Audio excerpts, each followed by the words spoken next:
नमस्कार साथियों, आज हमारे साथ सुप्रीम कोर्ट में नेपुआ की तरफ से केस लड़ रहे अधिवक्ता श्री कुमार मिहिर जी हैं।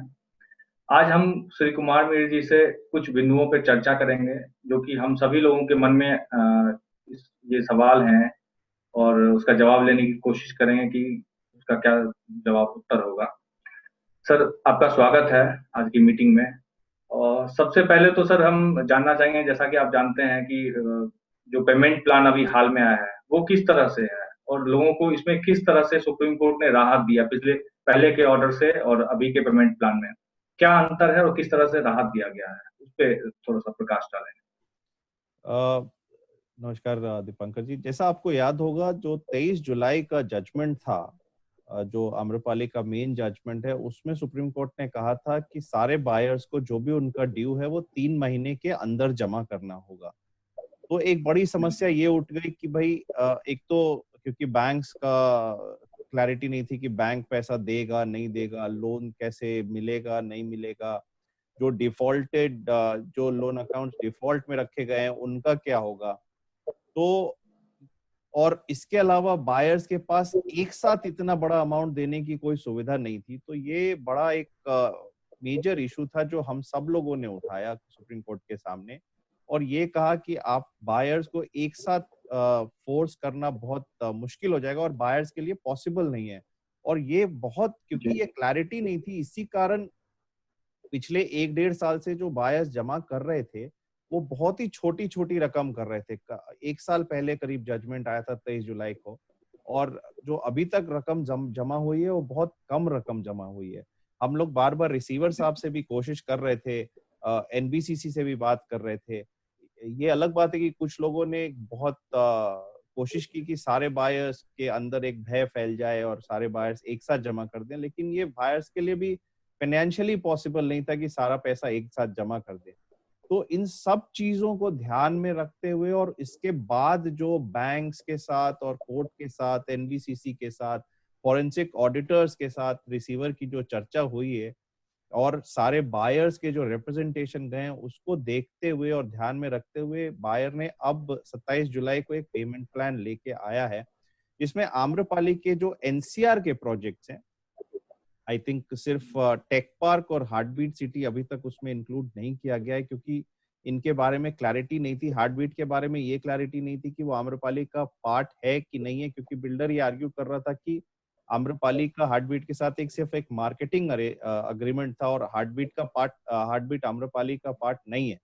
तो क्योंकि वो क्लैरिटी नहीं थी, और दूसरी क्योंकि टेक पार्क एक प्योरली कमर्शियल प्रोजेक्ट है और उसको सबसे आखिरी में बनाने की योजना है, और उसके लिए अभी भी एनबीसीसी डिटेल प्रोजेक्ट रिपोर्ट देने के बाद स्टडी कर रहा है उसको।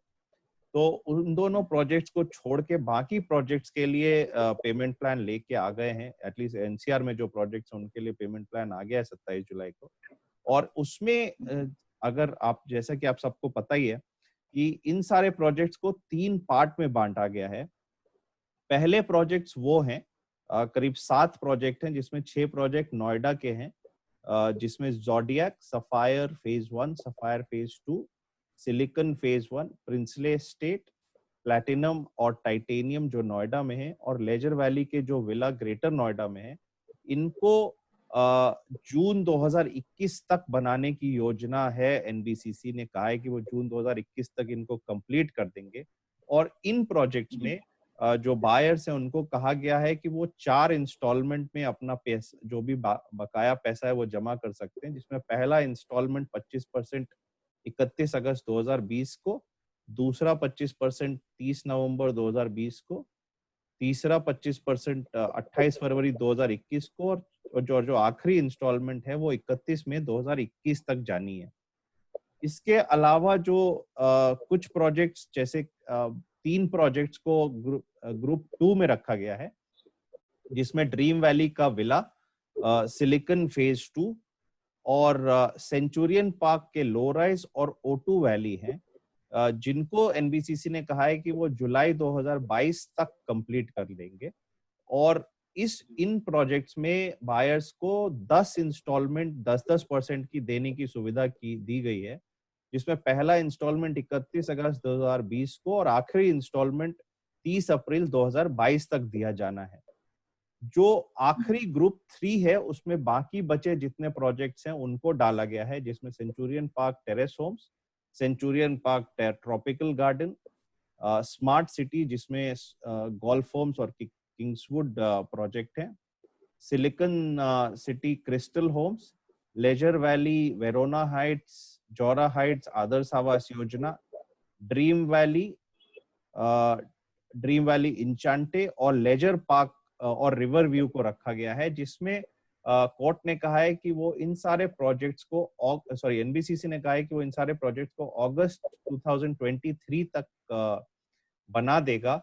और इसमें भी जो पेमेंट है वो 10 इंस्टॉलमेंट में देनी है, लेकिन इसमें जो पहला इंस्टॉलमेंट है वो 31 अगस्त 2020 तक और आखिरी जो 10% इंस्टॉलमेंट में देना है वो 28 फरवरी 2023 तक दे सकते हैं। तो इस तरह से सारे बायर्स के हितों का ध्यान में रखते हुए रिसीवर ने और जो कोरोना की अभी लॉकडाउन की सिचुएशन चल रही है इसको भी ध्यान में रखते हुए बायर्स रिसीवर ने बहुत लोगों से कंसल्टेशन करके ये पेमेंट प्लान बनाया है, जिसमें जो पेमेंट की सुविधा है ये एक बड़े लंबे दौर तक रखी गई है और बहुत सारे इंस्टॉलमेंट्स की भी व्यवस्था की गई है ताकि बायर्स पे एक्स्ट्रा बर्डन नहीं आए।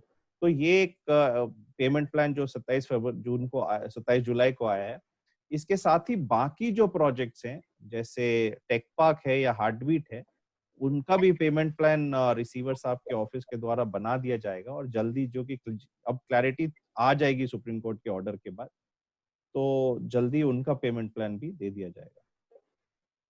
सर, पेमेंट से ही एक मुद्दे और निकल रहा है, जो कि बहुत सारे बैंक अभी भी लोन डिसबर्स करने को तैयार नहीं या फिर फ्रेश लोन नहीं दे रहे हैं। तो आप कैसे लोग 31 अगस्त तक पैसे जमा कैसे करेगा? साथ में एक और चीज है, जो कुछ प्रोजेक्ट है जिनके लिए अभी तक टेंडर भी नहीं निकल पाया है, तो वहां के बायर्स के भी मन में शंका है, दुविधा बनी हुई है, तो उनके लिए क्या करना है, क्या किया जाए? देखिए, वो क्या करें? जहां तक बैंक्स की बात है तो बैंक्स को तो सुप्रीम कोर्ट ने क्लियर डायरेक्शन दे दिया है कि वो लोन का रिस्ट्रक्चरिंग करेंगे, जो रेगुलर लोन अकाउंट से उनका पैसा डिस्पर्स करेंगे और फ्रेश लोन के लिए भी लोगों को कंसिडर करेंगे, लोगों की अगर कोई एप्लीकेशन आती है। जहां तक लोन रिस्ट्रक्चरिंग की बात है वो किस तरह से की जाए उसके बारे में अलग अलग फाइनेंशियल इंस्टीट्यूशंस की अलग अलग राय है, अलग अलग सुझाव आ रहे हैं। और क्योंकि एक बड़ा दबाव एडिशनल इंटरेस्ट या पीनल इंटरेस्ट के रूप में बैंक्स मांग रहे हैं, तो उसको रिस्ट्रक्चरिंग करने के लिए और एक कॉमन अग्रीमेंट पे सहमति बनाने में टाइम लग रहा है। वो जल्दी हो जाएगा। मेरी रिसीवर साहब से बात हुई है, आप सब बायर्स भी रिसीवर साहब से मिलते रहते हैं, लेकिन और रिसीवर साहब ने कोर्ट को भी बताया है कि वो इस मामले में बैंक से बात कर रहे हैं और जल्दी एक सहमति बना ली जाएगी। जहां तक बाकी जो रेगुलर लोन अकाउंट्स हैं उसमें बैंक्स ने एक सहमति बना दी है कि वो डिसबर्स करेंगे और उनको डायरेक्शन भी है क्योंकि कोर्ट का, तो उसमें डिसबर्सल में कोई दिक्कत नहीं आएगी। फ्रेश लोन की बात है वो भी मैं लोगों से को सजेस्ट करूंगा, आप सुप्रीम कोर्ट के ऑर्डर्स के तहत अगर आपको फ्रेश लोन लेना है तो आप बैंक को संपर्क करें, और अगर बैंक मना करता है आपको तो ये बात आप रिसीवर साहब को या उनके ऑफिस को जरूर बताएं, ताकि जो भी बैंक आपको मना करता है लोन देने से सिर्फ इस बिना पे कि ये आम्रपाली के प्रोजेक्ट्स हैं और इसलिए आपको लोन नहीं दिया जा सकता है, तो उस रिसीवर साहब को जरूर बताएं ताकि वो ये मुद्दा सुप्रीम कोर्ट में रेज कर सकें, या फिर आप हम लोगों को बताएं ताकि हम लोग सुप्रीम कोर्ट में ये मुद्दा रेज कर सकें। ठीक है सर। जी सर, एक इसी से मिलकर इसी में हम आगे बढ़ते हैं, और जैसा कि आप जानते हैं, लोगों को पता ही नहीं है, बहुत सारे लोगों का ये सवाल रहता है कि हमारा कितना बैलेंस बचा हुआ है, हमें कैसे कैलकुलेट करना है, इस पे जीएसटी लगेगा, सर्विस टैक्स लगेगा, क्या लगेगा? तो इस पे थोड़ा सा आप हमें जी क्लियर तो करें सर। जैसा जीएसटी की जहां तक बात है, हम लोगों ने एक मुद्दा उठाया था सुप्रीम कोर्ट में कि अब जीएसटी क्योंकि रियल एस्टेट प्रोजेक्ट में एक थ्रेशोल्ड के नीचे लगना मतलब सरकार ने छूट की सुविधा दी है, और वैसे भी जीएसटी का अमाउंट काफी कम हो गया है, और एक प्रेयर रिसीवर साहब के द्वारा और बायर्स के द्वारा भी सुप्रीम कोर्ट में रेज की गई थी कि अगर सेंट्रल गवर्नमेंट चाहे और स्टेट गवर्नमेंट चाहे तो आम्रपाली के प्रोजेक्ट्स को कम से कम जीएसटी से छुटकारा देना चाहिए, ताकि कुछ एक्स्ट्रा पैसे आ जाएंगे और प्रोजेक्ट बनाने में सुविधा होगी। लेकिन चूंकि ये विषय बाकी बिल्डर्स के द्वारा भी उठाया गया है और रिसीवर साहब ने कोर्ट में बताया था कि ये पीएमओ के लेवल पे ये विषय पेंडिंग है, तो इस पे सुप्रीम कोर्ट ने अभी कोई ऑर्डर पास नहीं किया है। तो अभी जहां तक कैलकुलेशन की बात है कि आपका कितना बैलेंस ड्यू है, आप सब लोगों के पास आपके आपके अग्रीमेंट्स पड़े हुए हैं, जिसमें जो फाइनल प्राइस है, बेसिक सेल प्राइस प्लस जो एडिशनल पेमेंट करनी है, वो फाइनल प्राइस उसमें मेंशन्ड है। और आप सबको पता है टेंटेटिवली कि आपने कितना पैसा दिया हुआ है अभी। तो ये जो जितना पैसा आपने दिया हुआ है और जो टोटल सेल प्राइस आपके अग्रीमेंट में मेंशन्ड है, इनके इनके बीच का जो अंतर है वो पैसा, प्लस जो भी आप पहले सर्विस टैक्स का रेट पे सर्विस टैक्स आपसे लिया जाता था उस रेट को, और उसी उसी रेट पे सर्विस टैक्स जो बैलेंस अमाउंट है उस पे कैलकुलेट कर लें, और दोनों को जोड़ के आपके हिसाब से जो पैसा बचता है उसका जो भी इंस्टॉलमेंट जो परसेंटेज, जैसे आप अगर ग्रुप 1 में फॉलो करते हैं तो 25-25% के हिसाब से आप पे कर सकते हैं। अगर आप ग्रुप 2 या ग्रुप 3 में पे फॉलो करते हैं तो आप 10-10% के हिसाब से इंस्टॉलमेंट में दे सकते हैं। तो पैसा अभी तो कैलकुलेशन इसी हिसाब से, और आपको अपने हिसाब से अपने स्तर पे ही करनी पड़ेगी। सर उसमें एक और चीज था कि जो पहले जो पेमेंट दिया गया उसमें से सर्विस टैक्स तो हटाना पड़ेगा, जितना, क्योंकि सर्विस टैक्स तो गवर्नमेंट की होती है, तो उसको माइनस करके हम पेमेंट करेंगे या कैसे? नहीं नहीं, जैसे service tax normally builder pass on करता था पहले। जी अभी अभी जो जी। बातचीत हुई है, जो पुराना रेट है उसी रेट पे आप सर्विस टैक्स कैलकुलेट करेंगे अपने बैलेंस अमाउंट पे, और वो अमाउंट ऐड करके जो भी आपका बैलेंस है उस पे कर ठीक देंगे। है। हाँ, तो जैसे मान लीजिए आपका 3 लाख रुपया ड्यू है और 10% के हिसाब से आप पहले सर्विस टैक्स पे करते थे, तो आपको 3,30,000 पे करना है, और 3,30,000 को आप 10-10% के इंस्टॉलमेंट में 33-33%, 33-33,000 के हिसाब से जमा कर सकते ठीक है सर। सर एक और जो महत्वपूर्ण मुद्दा है, बहुत आपको पता होगा, आदर्श आवास योजना, चूंकि उसका मुद्दा आपने डीआरटी में भी रखा था जब अम्रपाली उसकी जमीन बेच रहा था फेज 4-5 की और बाकी। तो आदर्श आवास योजना के बहुत सारे ऐसे फेज 4-5 के बायर हैं जिनको कि पहले दूसरे तीसरे फेज में शिफ्ट तो कर दिया गया, परंतु उनको एग्रीमेंट नहीं दिया गया है। वो लोग परेशान है कि अब उनको लोन कैसे मिलेगा, चूंकि इनके पास नया एग्रीमेंट कुछ है नहीं। और बहुत सारे ऐसे बायर हैं जो आपके, हम लोग डीआरटी में जब ऑब्जेक्शन फाइल किए थे उनका डीआरटी में जमा है, तो वो लोग कैसे बैंक को अप्रोच करें और कैसे उनको लोन मिलेगा? हैं। नहीं, जहां तक डीआरटी की बात है, वो मैंने ये मुद्दा रिसीवर साहब के ऑफिस में भी उठाया था, तो वो डीआरटी से, क्योंकि वो सारे डॉक्यूमेंट्स एमएसटीसी के पास जाना था, और एमएसटीसी के पास अभी तक वो ओरिजिनल डॉक्यूमेंट्स गए नहीं हैं। तो मेरी राय है कि आप डीआरटी को संपर्क करें और डीआरटी में एप्लीकेशन फाइल करें कि आपको ओरिजिनल डॉक्यूमेंट्स वापस किया जाए, अगर डीआरटी में पेंडिंग है। अगर जी। इसके अलावा आपने कोई बुकिंग अमाउंट दिया हुआ है या पैसा दिया हुआ है और आपके पास अग्रीमेंट की कॉपी नहीं है, तो अगर अग्रीमेंट की कॉपी नहीं है तो फोटोकॉपी या कोई और सेकेंडरी प्रूफ कर दिखा सकते हैं। अ, अगर आपने लोन लिया हुआ है तो बैंक के पास जमा होगा, भले वो डिफॉल्टेड लोन अकाउंट है। अगर आपके पास बिल्कुल ही अग्रीमेंट नहीं है और आपके पास पेमेंट के सारे प्रूफ हैं, फिर भी बिल्डर ने आपके साथ अग्रीमेंट नहीं किया था, बट आप प्रूव कर सकते हैं कि आप पेमेंट आपने किया हुआ है फ्लैट के लिए आम्रपाली ग्रुप को, तो मेरी राय है कि आप रिसीवर साहब के ऑफिस को संपर्क करें और अब उनसे बैठ के इस मामले में कोई सोल्यूशन निकालना पड़ेगा। या तो एक अग्रीमेंट, एक रेगुलर अग्रीमेंट उनके ऑफिस से बनवा के आप बात करके कर सकते हैं। बट क्योंकि अभी तक जी। मेरी राय में उनके सामने ये मुद्दा उठाया नहीं गया है, तो अभी तक कोई सोल्यूशन उनकी तरफ से आया नहीं है। तो अगर ऐसे लोग हैं जिनके पास अग्रीमेंट नहीं है, तो वो अपनी समस्या जाके मिलके, या तो रिप्रेजेंटेशन के माध्यम से कोर्ट रिसीवर साहब से मिलके या एक रिप्रेजेंटेशन दे के बात कर सकते हैं, और वो ज़रूर इस मामले में कुछ ना कुछ करेंगे। जी बिल्कुल।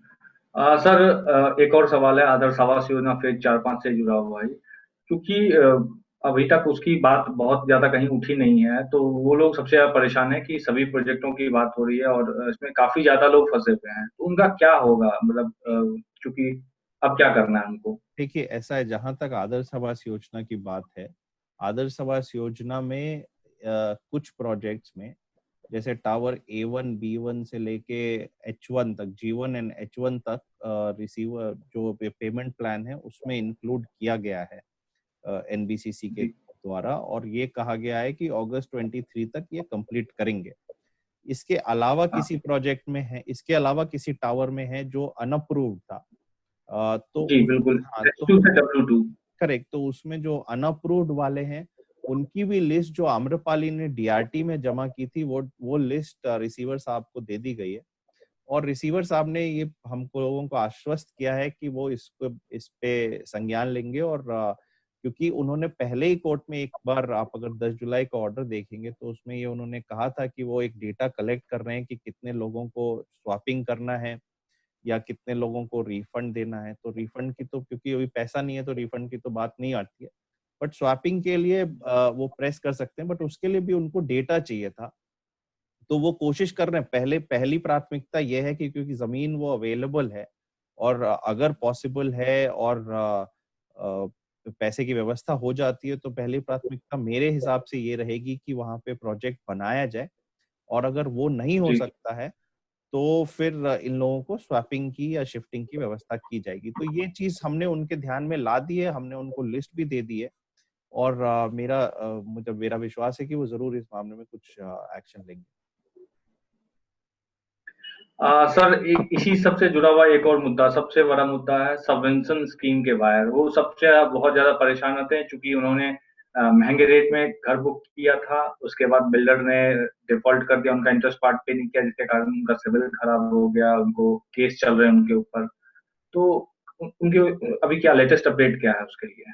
नहीं, जहां तक सबवेंशन के बारे में है, कोर्ट ने ये कहा था, और रिसीवर साहब ने भी अपने नोट में कहा था कि भले ही उनका किसी का भी लोन, किसी ने लोन लिया हुआ है, वो किसी भी रीजन से डिफॉल्ट में गया है, चाहे बिल्डर के नॉन पेमेंट से या बायर की अनेबिलिटी इनेबिलिटी के कारण, ताकि वो किसी भी कारण से वो लोन रीपे नहीं कर पाए और उनका अकाउंट डिफॉल्टेड अकाउंट या नॉन पेयर परफॉर्मिंग अकाउंट में रख दिया गया है, तो उन सारे लोन अकाउंट्स को रीस्ट्रक्चर किया जाए। अब इशू ये उठ रहा है कि सारे जितने करीब 40-41 बैंक हैं जिन्होंने आम्रपाली के बायर्स को लोन दिया है, सबवेंशन में या रेगुलर अदरवाइज लोन दिया है, ये जितने भी फाइनेंशियल इंस्टीट्यूशन है, हर फाइनेंशियल इंस्टीट्यूशन अपनी अलग तरह से रिस्ट्रक्चरिंग करना चाहता है। और रीस्ट्रक्चरिंग में कोई भी फाइनेंशियल इंस्टीट्यूशन जो पीनल इंटरेस्ट है या जो डिफॉल्टेड पार्ट है, जो एक्स्ट्रा चार्ज करना चाहते हैं, वो इतनी आसानी से छोड़ने को तैयार नहीं है। तो जैसा मैंने शुरू में ही जी बताया था कि इस कारण लोन रिस्ट्रक्चरिंग करने में थोड़ी दिक्कत आ रही है। रिसीवर साहब और जो कमिटी है रिसीवर साहब की, जिसमें फॉरेंसिक ऑडिटर्स भी हैं, उनकी कई बार मीटिंग्स हुई है, जहां तक उन्होंने हमें बताया है और बाकी बायर्स को भी जी बताया होगा, क्योंकि वो इंटरेक्ट कर रहे हैं अलग अलग बायर से। तो उनकी कई बार बैंक से बात हो चुकी है, बैंक के साथ वो एक आम सहमति बनाने की कोशिश कर रहे हैं कि क्योंकि आप रीस्ट्रक्चरिंग भी इस तरह से नहीं कर सकते कि बायर के ऊपर अनड्यू बर्डन आए, उसके ऊपर पुराना जो बिल्डर का डिफॉल्ट था और बिल्डर को लोन रिपेमेंट करना था और उसने नहीं किया, और उस लोन डिफॉल्ट के कारण अब वो पार्ट बायर के ऊपर आ रहा है, क्योंकि बैंक तो कह रहा है कि मैंने पैसा दिया है, मुझे तो पैसा वापस चाहिए, मैं पैसा छोड़ने को तैयार नहीं हूँ। और बैंक्स के पास एक इजी आर्ग्यूमेंट होता है कि ये तो पब्लिक का पैसा है। तो जी बायर के ऊपर अनड्यू बर्डन नहीं आए, वो कैसे एक आम सहमति बनाई जाए, इस कारण थोड़ा टाइम लग रहा है। तो मेरा यही रिक्वेस्ट होगा कि आप सब लोग धैर्य थोड़ा बनाए रखें, क्योंकि सुप्रीम कोर्ट ने ये इस मामले में काफी प्रोग्रेस किया है, काफी डायरेक्शंस भी दिए हैं, और रिसीवर काफी कोशिश कर रहे हैं, तो जल्दी ही कोई सोल्यूशन निकलेगा इस मामले में। सर, एक आखिरी सवाल, जो सबसे महत्वपूर्ण है, सभी लोगों के मन में भी है, कि जो प्रोजेक्ट पूरा करना है उसमें गैप है, और अभी कैसे पूरा होगा? क्योंकि प्रॉपर्टी बिक नहीं रही है, लोगों को डर मन में बना हुआ है कि हम पैसा दे दिए, हमारे पैसे से तो कंप्लीट नहीं हुआ। इस पे थोड़ा अगर कुछ आप नहीं, जानकारी दें। देखिए देखिए, शुरू में बड़ी दिक्कतें थी, आप सबको पता है, और आप लोग शुरू से आम्रपाली के प्रोजेक्ट्स को हैंड ओवर कर रहे हैं, मतलब देख रहे हैं। जब हम डीआरटी गए तो डीआरटी में, क्योंकि आम्रपाली ने एक लिस्ट दिया जिसमें बताया कि ये सारी प्रॉपर्टीज अनइनकम्बर्ड प्रॉपर्टी है, इसमें किसी का कोई क्लेम नहीं है। जी जब हम डीआरटी गए तो डीआरटी में पता चला कि ये सारी प्रॉपर्टीज में अलग अलग लोगों के क्लेम हैं, कुछ पार्ट किसी और को बेच रखा है, कुछ पार्ट किसी को दे रखा था आगे बेचने के लिए, तो और कुछ पार्ट पे इंक्रोचमेंट है, अलग अलग प्रॉपर्टीज के अलग अलग इश्यूज थे। कहीं पे जो ग्रांट था या अलॉटमेंट था वही कैंसिल कर दिया गया था। तो डीआरटी ने, और इस कारण डीआरटी में बार बार ये दिक्कत उठ रही थी कि भाई ये प्रॉपर्टी बिकेगी तो कैसे बिकेगी, और जो खरीदने वाला है उसको किन शर्तों पे ये खरीदना होगा। क्लीन टाइटल मिलेगा, क्योंकि कोई भी बैंक जो खरीदार था उसको लोन देने के लिए तैयार नहीं हो रहा था। कि अगर मैं आम्रपाली की प्रॉपर्टी खरीदने भी जाता हूं तो मुझे बैंक से लोन नहीं मिलता था। वो सब जी जो रुकावटें हैं वो बड़ी प्रॉब्लमेटिक थी। प्लस जो पेमेंट के टर्म्स थे डीआरटी के वो बड़े स्ट्रिक्ट थे। उसमें जी 15 दिन के अंदर पेमेंट करना होता था। मान लो आम्रपाली की लेजर वैली का पार्ट था, वो लेजर वैली का पार्ट 600 करोड़ का वैल्यूएशन है या 500 करोड़ का वैल्यूएशन है, मुझे 500 करोड़ रुपया 15 दिन में देना है और मुझे उसके लिए लोन भी नहीं मिल रहा है। तो अगर मुझे 500 करोड़ रुपए मेरे पास हैं लिक्विडिटी, तो मैं एक साथ 500 करोड़ कोई भी बायर देने को रेडी नहीं था। तो ये जी सब चीजें काफी डीआरटी में हमने प्रॉब्लम फेस की, और इस कारण बार बार जो ऑक्शन होता था वो फेल हो जा रहा था। लेकिन अब एमएसटीसी ने काफी इसमें सुधार लाया है, काफी सारे इश्यूज जो थे वो सॉर्ट आउट हुए हैं। कोर्ट से भी उन्होंने एफिडेविट फाइल किया है और हर प्रॉपर्टी का डिटेल्ड वैल्यूएशन कराया है, और हर प्रॉपर्टी के इश्यूज उन्होंने इन्यूमरेट करके कोर्ट के सामने प्रेजेंट किया है। जो फाइनल वैल्यूएशन रिपोर्ट थी वो भी प्रिपेयर हो चुकी है, और वो भी मेरे ख्याल से अगली जो हियरिंग है 4 तारीख को, उसके दिन कोर्ट में प्रेजेंट कर दी जाएगी। तो हमें आशा है कि जल्दी, क्योंकि बड़े सारे इश्यूज धीरे धीरे कोर्ट ने इसमें काफी सॉल्व किए हैं, तो जब तक ये बायर्स का पैसा आता है तब तक बाकी पैसा भी आएगा। और प्रॉपर्टीज की अब कोर्ट ने अपना मन बना लिया है कि ये प्रॉपर्टी बेचनी है और पैसा रिकवर करना है, तो मेरे ख्याल से प्रॉपर्टी वो बेच देंगे, इसमें ज्यादा दिक्कत नहीं होनी चाहिए। जी सर, बहुत समय आपका ले लिया। एक आखिरी सवाल, लोगों के मन में ये दुविधा है कि कहीं उनका फ्लैट, एक ही फ्लैट कई लोगों को तो नहीं बेच दिया गया है, और इसलिए वो बार बार लिस्ट के लिए कहते हैं। तो आपकी रिसीवर से इस मुद्दे पे अगर कोई बात देखिए, हुई है तो वो हमें हाँ, बताएं। तो एक एक जो बायर्स का डेटा था और जो बायर्स की टोटल लिस्ट है, जो अगर आपने फॉरेंसिक ऑडिटर की रिपोर्ट भी किसी ने देखी है, तो फॉरेंसिक ऑडिटर ने वो डेटा पूरा दिया हुआ था कि किस प्रोजेक्ट में यूनिट वाइज कौन सा बायर है आम्रपाली के रिकॉर्ड्स में।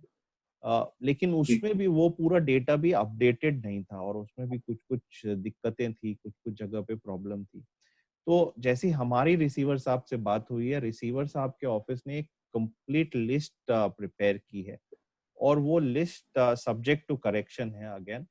बट वो लिस्ट उन्होंने ये इंस्ट्रक्शन, और वो कोशिश कर रहे हैं कि वो लिस्ट जल्दी ही वो उनके ब्लॉग पे अपलोड करें विथ, और साथ में ये एक ऑप्शन दें कि बायर्स को कि अगर उसमें कोई गलती है, जैसे किसी का नाम गलत है या एड्रेस गलत है या फोन नंबर गलत है या कोई और डिटेल गलत है या टोटल दाम गलत है फ्लैट का, तो उसको करेक्शन करने की सुविधा है। इसके साथ ही जैसे कुछ फ्लैट्स आपको पता ही है कि प्रोफाइल फंडिंग के हैं, या कुछ फ्लैट्स आम्रपाली वालों ने अलग अलग लोगों को एक ही फ्लैट बेच दिया था, तो उसमें जो भी जेन्युइन बायर है, अगर आपके नाम पे नहीं है बट आपके पास सारे डॉक्यूमेंट हैं, सारा पेमेंट प्रूफ है, तो आप पहले जब भी वो लिस्ट अपलोड होगी, क्योंकि वो अभी भी काम चल रहा है और आपको पता है आम्रपाली के 42,000 बायर हैं, तो ये बहुत ही बड़ा काम है, बहुत मैसिव काम है और बहुत टाइम कंज्यूमिंग काम है।